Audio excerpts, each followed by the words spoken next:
One long decade ago, Roblox was once filled with games that were just created by one or two people. The platform back then wasn't primarily all about monetization. It wasn't overblown with formulaic simulator games that prioritized easy profits over quality. The concept of exchanging Robux for real-life currency was still a relatively fresh idea, and the majority of developers on the platform were mainly children. Roblox's slogan, "What will you build?" kind of still held truth to it because, well, anybody had a somewhat decent chance of becoming an esteemed creator. It didn't matter that you weren't a professional game developer. In fact, your game might have had several rough edges, but at the end of the day, other kids still played it. At the very least, your game had a creative concept and was a unique experience that players enjoyed with each other. And this brings us to today's topic of discussion, TranZit Remastered. I'm Breadian, and I talk about niche Roblox games.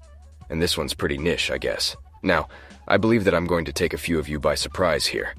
I wouldn't say that I have a negative expectation for modern Roblox games because, well, that's a horrible way to live life.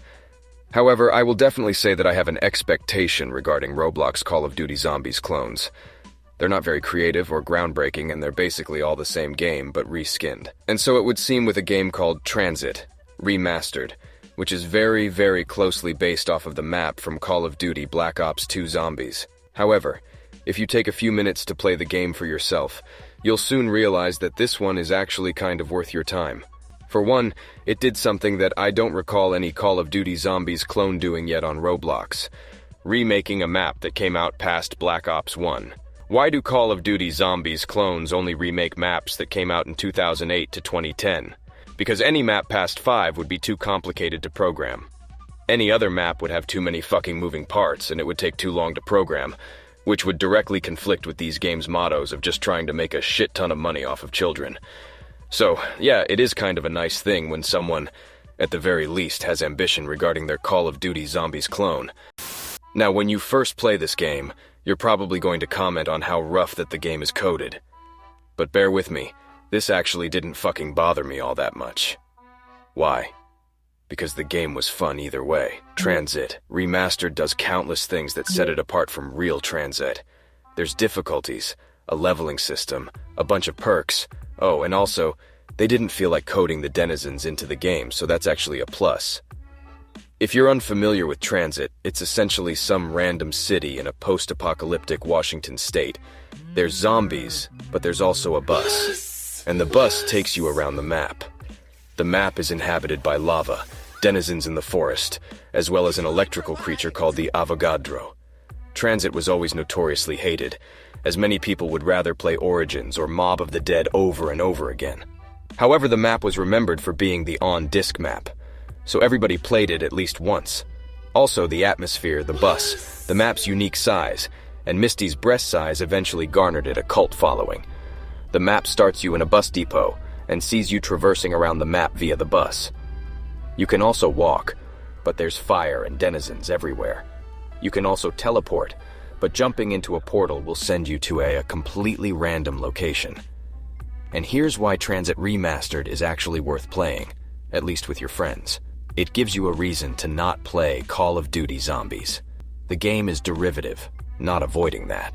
But TranZit Remastered gives you an experience that is not congruent to real TranZit. Games like Project Lazarus and all of the other Call of Duty Zombies clones fail to do much of anything except remind me that I could be using my time to play a better-made game instead. And even if we want to use the criticism, well, Breadian, some people can't afford Call of Duty because they won't lower the prices. These Roblox clones are still pretty fucking creatively bankrupt. TranZit Remastered knows that it's not the cleanest game out there. It knows, but it still tries to be interesting. It still employs levels of difficulty, and a shit ton of fun weapons to use in the mystery box. The game adds PhD flopper that gives resistance to the lava, and it allows you to dolphin dive and fly halfway across the map. Kind of like how you could ray gun jump in old Black Ops 2. Areas like the cabin and Nacht der Untoten are more fleshed out, and there's a bunch of other quality of life improvements, such as the snowboard, a vehicle that's able to transport you across the map and get over lava. There's also the fact that the turret can't kill you either, so you can actually have a decent amount of fun with it. You no longer have to choose between putting the hatch on the diner or the bus, as the game now spawns 2 of them, which actually makes sense because in the original map there were 4 part locations and only 3 bus parts. And I couldn't forget the Pack-a-Punch being way easier to fucking access. In the original game, you had to place a turbine at the power station and walk all the way to town in hopes that it wouldn't break. In TranZit Remastered, this isn't a thing, thank God. Also, Pack-a-Punch usage time has been removed. At the end of the day, TranZit Remastered is a game that's not afraid to embrace itself for what it is. It doesn't try to hide behind a facade of a well-made game. It knows that it has cracks around the edges, but it dares to work with them, rather than cutting corners or working around them, or pretending that they aren't there. It dares to be goofy and creative despite being derivative. It knows damn well it's trying to be derivative, but it still tries to distance itself from the original material. And for that reason, I think that this game is a brilliant fan game for the original TranZit. It gives a game that fans of the original work, or completely new people, would enjoy, rather than a blatant copy that's meant to profit off of people who haven't even heard of or played the original. My friends and I had lots of fun with this game, despite literally owning Black Ops 2 already. It's a game that was made with passion and ambition, and it gives you an experience that you cannot normally acquire if you played normal TranZit. It might not be for everybody, but I'd highly recommend you grab 3 of your friends and play this game. And if you think normal difficulty is too easy, play hard, because the jump from normal to hard is incredibly big for some reason, and I wish they did something about that. Hey guys, this is Leon. Breadian told me to let you guys know to subscribe to see more videos from him, as his videos often cover niche Roblox games and won't be likely to reach people. So sharing, liking, and commenting on his videos will be especially helpful, whatever that means. Thanks for watching.